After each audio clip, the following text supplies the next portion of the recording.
So I'm very excited by this panel and these panelists because they represent kind of from beginning to end of the weird future world we're going to live in, where people are embodying virtual avatars and there's going to be real mechanical robots that humans can interact with, and that's just going to be a thing in the future.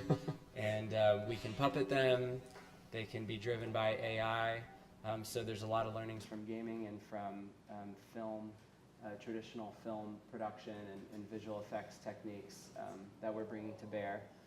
But I would love for you guys to give a brief intro to your unique backgrounds, because as I said, you represent all ends of the spectrum, and also what pulled you into this world of virtual humans and tackling the uncanny valley head on. Yeah, John Root, Virtual Production Supervisor here at Technicolor. At the Experience Center, this is our virtual production stage where we experiment with all kinds of different uses of motion capture. So on any given day, you'll find us walking around with headsets and backpacks, or experimenting with any number of location-based or motion capture film, video game techniques and how they might be useful in the future. I got into this about 25 years ago, making arcade games for Midway, where we did NBA Jam, NFL Blitz, and all that. It's just been kind of growing on that ever since. Quentin Avril, Quentin Avril in French, research scientist at Technicolor. I've been working for almost 5 years now on facial animation, facial modeling, rigging. And I've been working for 3 years with MPC Film in London, co-developing Facet that Brian spoke briefly about. So this is a tool, and for artists doing facial rigging and modeling, and the goal is to speed up, automate, and facilitate the facial rigs creation. So that's why I'm here. So my name is Bill Klein. I'm the CEO of Rival Theory. We got our start in the video game industry building an AI engine for Unity that was used by about 100,000 different studios worldwide over time. We also did a lot of work in virtual reality, creating one of the first interactive digital people that you could spend about 5 to 10 minutes having a full conversation with in virtual reality. Today, we focus on creating AI persona of real people. So we gather data on people, we can recreate their body, we can recreate their voice, and most importantly, we can recreate their personality so that you can have full-on spoken conversations with somebody as if they were standing in front of you. I'm Hank Gerba. I worked with Brian on Wonder Buffalo here at Tech. So I've been working on VR production a little bit. And more recently, I've been working with Sophia, the robot. So I currently bring her around the world to all of the events that she speaks at, so I can sort of talk about how, when these things are in the real world, how people react to them and how that goes. Great, thanks guys. So John, you obviously have worked on the high end of virtual humans in Hollywood films. What are the biggest unsolved challenges today? Yeah, the most recent one, Ready Player One, had a lot of challenges in that there was so many different characters. There was probably 1,000 different characters. In fact, at one point they had a contest where you could send in a character from the community and maybe it would make the movie. But really, I think the bleeding edge right now in digital humans is, for years we would build them from the bottom up, right? We would maybe scan a face, we'd get some blend shapes, we'd make some, throw some bones in there, it would be a whole stack of deformers, and we'd slowly allow this mesh to animate more and more realistically.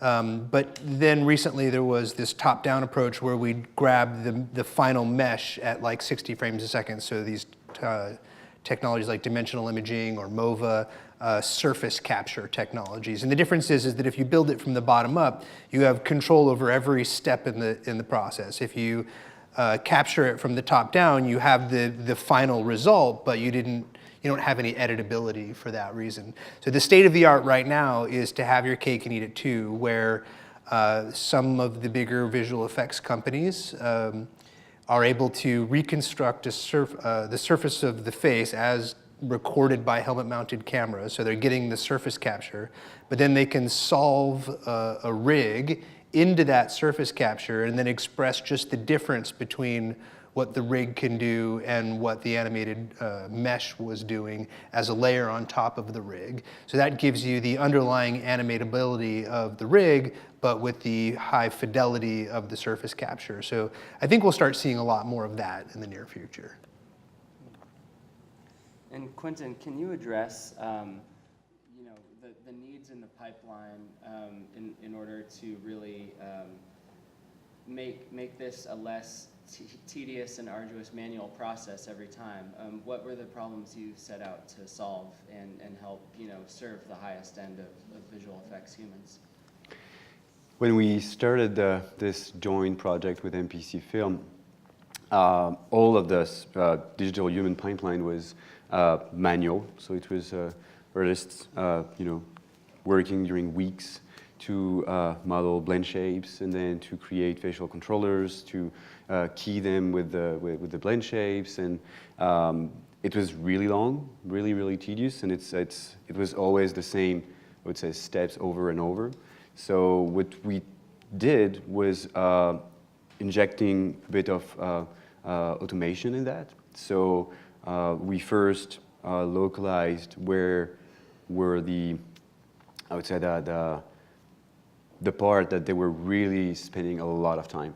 So we saw that, for example, retargeting a mesh topology on top of another one was really something very long. So we automated that using mesh retargeting technique based on landmarks and stuff like this. Can you explain retargeting? So retargeting is you have two different 3D meshes with different topologies, and you want one topology to fit the other one. So what they were doing previously was using some sculpting tools and deforming this topology in order to fit that. You can see that as a mask that you want to just put on top of another face, let's say. And now what we're doing is trying to inject some machine learning, so deep learning, because we have a lot of data that that MPC generated for previous productions. So many rigs, many blend shapes, a lot of annotations that the artists did. So now we're learning from what they did in order to really fully automate that. So yeah, that's how it works, like automating and speeding up the processes. Yeah. That's the perfect segue, because obviously the breakthroughs in machine learning have changed fundamentally not only how the characters are built, but how you interact with those characters in the engine. So, Bill, you've been working on creating these tools for non-playable characters for 8 years now with Rival Theory. Yeah. How has the methodology evolved with the recent breakthroughs? Yeah, I think especially over the last maybe 3 or 4 years, things have changed completely, because even back when we started Rival Theory in 2011, we were doing a lot of manual effort to create behavior. So you could do a lot of automation around once you had behavior driving one of the rigs that these guys are talking about. But getting to be able to create behavior, or even just create anything that was big, this is really, in the end, the machine learning piece really helps us with something like scale. Like, how do you take something that one person could do really well by themselves and make it so you can create a broad range of that? When it comes to AI, one of the goals of AI is to make things interactive and to get away from doing something that's scripted or something that's predefined. So machine learning totally changes the landscape of that, because when we can go very broad and have lots of different behaviors that are learned rather than having to be hand programmed in, it changes everything about how we apply AI to a character. So what do you see as the future of the non-playable character in these experiences? Yeah, internally at Rival Theory, we don't think of them as like non-playable characters anymore. They're just digital people, and that's how we model them. We're going very deep, and oftentimes when we're modeling based on a real person, that's because we go out and actually gather a lot of data about the person that we're modeling. We completely model, how they think, what their memories are, everything like that. And even if it's a fictional character, oftentimes we go deep there as well and gather as much information about what drives behavior and all that as possible. So I think the future really is about having characters that are as real as a real person is. We're getting there, and it's going to keep being more and more real to where eventually the way you interact with the character is the same way you interact with a person. It's about getting to know them and building a relationship. And do you codify that by trying to model it after human behavior, after the mind, or are you literally just sending it large data sets and seeing what comes out the other end? Well, you always have to apply the data set to a model. And so in our case, we have a cognitive model that we use that describes not how the biology works of a person, but more a model of how mental processes work and how cognition could operate. So we apply data to that, and the result is something that is a lot like a person. And Hank, you represent almost the opposite end of this spectrum, which is a virtual character that was sculpted and built in reality and is being deployed. So if you guys aren't familiar with Sophia, she was built by Hanson Robotics founder David Hanson. She travels the world. She was made a citizen of Saudi Arabia. She seems to set the internet on fire with everything that she says and does. So Yeah. Hank, I mean, you've had the unique position to travel with this robot to many, many places and see different cultures and how they react. So once people are interacting with no longer like a human cognition, but some mental model that's been built, how do you see people react? What have been some of the most surprising reactions? And where do you see people's imagination coming to bear on filling in the gaps? Right. Well, so that is what's happening right now, is imagination fills the gap. When people meet Sophia, like, she has a chatbot capability and she can converse, but oftentimes we're in a loud environment or whatever, she doesn't hear. She says something non sequitur, but people don't care because they just love to just even have this experience of like talking with something that's remotely human. And so the way I think of it right now is she kind of is like an NPC, like in a video game from the 2000s or whatever, where in those games there would just be a character waiting for you to go up to talk to them. They'd have their bit, you'd leave and do whatever you want to do.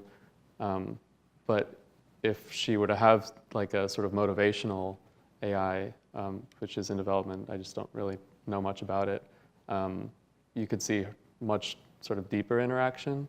And I think that would be exciting for everybody. Absolutely. And this is more of a question to the group, so anyone feel free to jump in, but how do you see, I'm thinking of Siri and Alexa and Google Home, all of these tech platforms are humanizing their digital assistants and the way that their technology serves you. So adding a visual component to that, making it a specific character, a specific human that you're interacting with, how does that change people's relationship to technology? And why is that important in the future? I reached out to Google and Amazon, and I wanted to do a thing at VRLA where we did a game show, and the contestants were Alexa, Siri, and Google Home, and each one of them turned away the idea because they didn't want to see their chatbot put into a weird situation where people were making fun of it. So I don't have an answer to your question, but anecdotally, these people are spending hundreds of millions of dollars on this stuff and positioning it in a way that to farm big data right out of your living room, and they don't want to shine a light on that or make it creepy in any way. So you're seeing some cautiousness around how it's deployed. Exactly. These people that are creating these things are very serious about how they're going to play a role in your future. Mm-hmm. And Bill, I mean, do you have any thoughts on why it is important to humanize this tech? I think the word that I always come back to is relationship. That's ultimately what you're looking for when you start, especially when you start speaking to, whether it's a computer or another person. You're not speaking just to, you're not talking to your dictionary. You're talking to something that's going to be talking back to you, and you expect that to turn into something more. I think when you start applying, 3D models, animation, anything that makes it feel more like a real human interaction or even just a fictional interaction with a character, that allows somebody to buy in a way that they can't in any other way. I mean, that's why something like Alexa or Siri is so important, because it's not just a robotic voice, it's a human voice, and you begin to have your imagination take over and you say, oh, like, I actually have a relationship with Siri, because like I'm going to go ask, it's not Siri the robot, it's her, right? And companies like Soul Machines, for example, are doing a great job of the first steps of that, like putting a face to what's kind of a chatbot on the back end or something, but doing it in a way that's intended to evoke emotion and intended to cause you to take the next step and you're thinking about what's really going on. I have a theory about that, so follow me for a minute. Because I do feel, and I think that's important, right, that it changes the way you interact with this technology. And it's important because, as you mentioned, these technologies are constantly learning from the input we give them, right? So by embodying them as human, as believable humans, where we can make that leap in imagination and treat them as humans, it almost resurfaces the golden rule, right? Like they are learning to treat others as you would be treated. And a lot of the, I guess a lot of the doom and gloom scenarios of AI, growing general AI taking over the world is based on a fundamental disconnect between the goals and motivations of the AI and the goals and motivations of humans. So, the reason I really thought it'd be interesting to have you guys on the panel is because you guys are seeing how people react when it's a human form and you have to treat them as other humans, and hopefully you hope it would train these systems to understand human motivation a little bit better, right? And have that be a foundational piece of the AI algorithms driving our future. Now, you know much more about how that's actually constructed under the hood. Is that a plausible scenario that we can have AI systems that understand human motivation intrinsically? Oh, absolutely. I mean, I think a lot of people are working toward that, right? Even Amazon's working toward that. They want to understand what the underlying motivation is of what you buy in a shopping cart or something like that. Everybody always talks about this idea of, whether our AI future is going to be very positive or it's going to be very negative. And I think it comes from a sense of worrying that part of what AI does and part of what computers is magnifying, like, what they're taught. And so I think a lot of people are very nervous that if we teach computers to be like ourselves and we're not maybe the best selves that we could be all the time, that the bad parts get magnified. I think that's where a lot of that fear comes from. It doesn't have to be that way. And I think there's a lot of opportunity actually to create, you were talking about motivational AI, right? Mm-hmm. To create motivations that are very positive and that help us be better, so.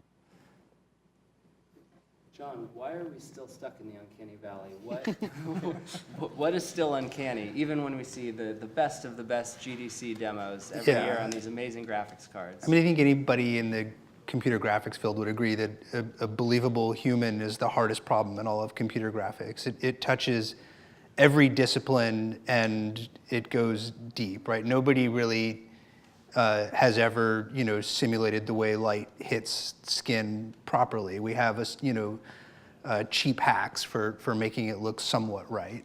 And you can extrapolate that down to the infinitesimal level. So I think we're at an interesting time right now where these giant money pits that are the super high end are about to get really disrupted by these technologies that are swooping in out of nowhere. And what people choose to do with that, we won't know yet. But how do we get out of the uncanny valley? 5 years ago, I would have told you it needs more and better blend shape artists and more and better shader developers. Now I'm looking at what's happening in machine learning and I say, well, that seems like, a really good answer. But once it's so easy and so cheap, what are people going to do with it? And I think we very much could end up in a digital rights and sort of blockchain future where I don't know what I'm looking at anymore, if it's real, if it's right, and who authored it and what it is. And there needs to be a history of how it got there on my screen that I can look at and say, okay, this is legit. So the uncanny valley is interesting, but once we get on the other side of that, and in a cheap and affordable and ubiquitous way, it could get weird real quick. Let's go there for a minute. Let's get weird because it's the end of the day. We're all a little loopy. But I do feel like, crossing that threshold, which I think most on this panel agree, we're well on our way towards that. Once we break through that barrier, what are the ethical and moral issues that we'll face when we all have digital versions of ourselves that we're carrying around in our pockets that can be commandeered for ill purposes or Well, one thing is, 2 days ago, 3 days ago, the Supreme Court ruled on two-sided platforms like Facebook and Amazon, where there's one consumer-facing side that looks one way, but then what they're actually doing with everything they've done here is radically different. And that's, if you have a human face on that front end, it's very relatable, very approachable. That just exacerbates the problems associated with those kinds of platforms. So hopefully, It's disingenuous to. well, yeah, it's just not necessarily, but just so radically different. Like you've got the sort of effect of, like I want to talk to you because you've got a human face, and you like me seemingly and everything. But then, your data is being sucked away to do whatever. So that's one thing that is tricky. Bill, you look like you're thinking hard on it. Do you have any thought? I got lots of thoughts. I'm just trying to say which ones to talk about here. There's I'll talk a little bit about what you were talking about there, because there's an interesting piece right now. There's an opportunity for technology right now to completely change the ethics of how data works and who owns it and that sort of thing. And I think AI has one part of that, and I think blockchain actually has a lot to do with that as well. But there's an opportunity coming up for people to own their own data in a way that it's just not accessible. It's not. I mean, you can look at sort of anonymous data and things like that and collect it as a business, but can you really get to the sort of the deep facts that are important about a person that they might want to protect? And I think there are technologies coming and that are becoming part of the infrastructure that allow an individual person to control that in a meaningful way. I think more generally on ethics, I think ethics are what they've always been, no matter how these technologies work, which is it's up to us as people in the industry to do the right thing and to guide things in the right direction. And do you see a way to fold blockchain in as the backbone to what you guys are building at Rival Theory? Has that been a consideration? It's been a consideration. I can't say much. Leave it at that. No? For me, it's less about how you like using blockchain to create it. It's more about letting me know who created it and how I got. So if I see somebody show up in the news on my television, and deliver a message, how do I even know that that's real or it got hacked in there somehow? Like, we're going to have a little blockchain box on our TV that just turns red when something doesn't check out, I mean, actually, you have papers and research papers on that topic right now. So Technicolor research just broke a barrier very, very recently, a few weeks ago. And I invite you to check that. It's a deep portraits videos. And it's a huge collaboration with Stanford University, Technicolor, the MIT, the Max Planck Institute in Germany. And the goal is driving a video, so in painting and modifying the video based on another video. So you can reenact, whoever and move. And the work we've done years ago was only on the face. Now it's the whole head, okay? So you can really move and change the story of this video.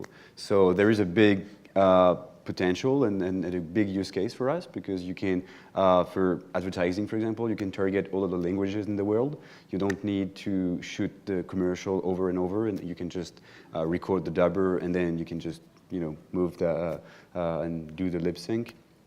But as John said, it's also very scary because who and what is going to tell me if that the video I'm watching is real? So you have also research on detecting those fake videos. So you have, in this case, two neural networks. One is trying to create fake videos, and the other one is trying to detect fake videos, and they're helping each other. I don't know how long it's going to last, but for now, it's one solution. I find it interesting that, the artificial intelligence and robots were supposed to free us up to pursue the higher arts, right? We were supposed to be able to now, they would go do all the hard work and we would get to do art and write poetry and draw pictures. And the first thing that we're having the AI do is do art and draw pictures and It's really good. It's very good. So Bill, I know you've also explored, you mentioned creating digital versions of real humans, right? What are the moral or I guess contractual conversations you have to have up front, and what are the considerations that all of us should be thinking when we're creating our digital versions of ourselves? So we actually spent a lot of time dealing with that issue and really trying to think through what the right answers are, because it's easy to point fingers and say, like, one side of any situation is wrong and the other side is right. Like, if you just think about how a person's visage may be used in advertising or something like that, a lot of people will say, well, it's that person's persona, they own it, they everything like that. Then on the other hand, somebody will come along and say, yeah, but I want to help monetize that. Now suddenly the rights get confused. And so we walked into that and said, we think we're going to know the right answer because we're just going to stand up for the everyday man that's going to get a persona made of them or something like that. And we found that it got more complicated than that really quickly. But I think the general way we've addressed that is to begin to just sketch out, like, what is a future world that has AI persona of every person in the world? What does that look like? And what should the rights be? And generally, we've tended toward, if something is made from you, it's yours. If Rival Theory comes along and makes an AI persona of you, that should belong to you. And the part that's gotten really tricky and interesting for us is most of the people that we say that to think that's great until we turn around and say, but all of the bad things that happen because it's you are also on you too. If it starts misbehaving, maybe it's misbehaving because you're not a great person. I don't know. So anyway, all that gets really tricky. There's a lot of work to be done. There was an ethics question that hit the motion capture community about a year ago, and it was regarding tracking facial data. So, these companies like Faceware and Cubic Motion, they see, hours and hours of facial footage and they track it. And their algorithms are getting smarter for having seen and been trained from all this data. But the question is I'm a client, I've sent them some video, and their algorithm got smarter for having seen my video. Is that okay? Like they now, their next client is going to be a little bit better for having seen my data. They took something from me and gave it to their next client. And so there's an argument there that was immoral for them to do so. But you could counter argue that if I did it by hand and there was no algorithms at all, I'm smarter for having done the work, and the next client that I work on is going to be smarter for having done this job. So, we kind of talked it in circles and didn't come up with a good answer, but I'm curious if anybody has, who owns the training data and what comes of it, Right. Well, I see a direct analogy to any auto-suggestion algorithm on Amazon, right? So unfortunately, it's not just specific to facial data Right. that's being trained. It pretty much is a deal we've made with the devil since the Web 2.0, I suppose. I know that MPC and, for example, discussed with Disney on that exact point. Like, we know that all of the assets we're doing for you, that they belong to you, but what about the process, the way we created them, the way we improved them? Can we learn? So can we have like AI boxes all along the pipelines, like listening? And the answer was yes.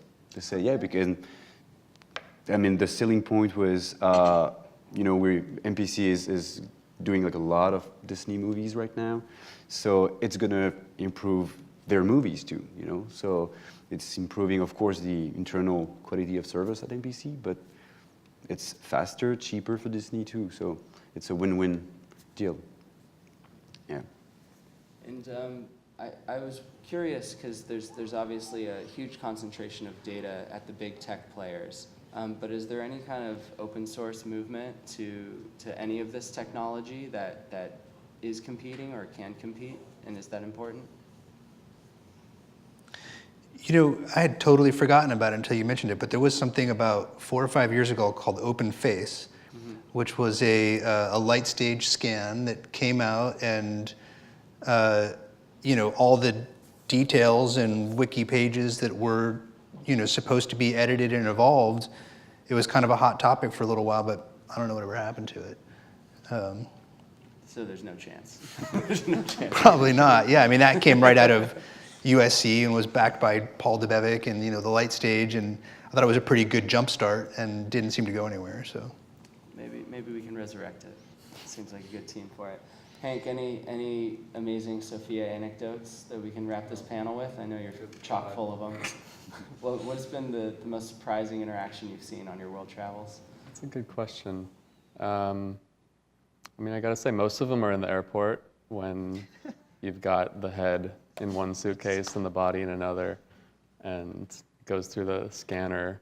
And actually the funniest is when the person just doesn't react at all. It's like, oh, I've seen this like a million times, a head in somebody's bag. That's the funniest for me. But I got held up pretty bad in India at the customs, and they were very suspicious, like, what is this? My internet wasn't working, so I couldn't load up like a Google search of Sophia. And but we were still in the line for customs, so all these people are still filtering through, and people would kind of lean over and be like, oh, hey, that's Sophia. Like, I know that face. And then this crowd developed of people trying to get pictures of this head, like in the suitcase. And then the customs people kind of gave it some gravitas, and then they let me through. By her notoriety. Yeah. Amazing. All right, well, thank you guys all, and you know, it's inspiring to hear that the people on the ground floor of creating this technology are doing it in such a thoughtful way. So thanks for weighing in, and thank you all again for sticking it around.